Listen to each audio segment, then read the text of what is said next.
一个好食大车饼，来看高雄甲台中的煎鸡排，倒一个较好食。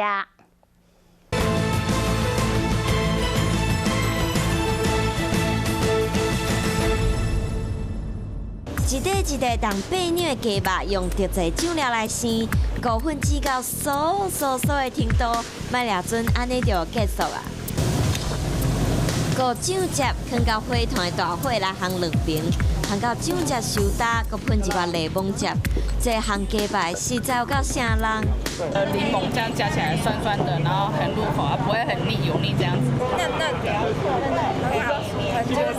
一喙加落咸甜当中，搁有淡薄酸酸，烘过，互规个芳气加一寡赞醋。先炸过之后，再刷上酱汁，然后烘烤大概30秒，不会太甜，也不会太咸。来到高雄，这间鸡排自门卡口就真侪人客，看起来嘛真厉害。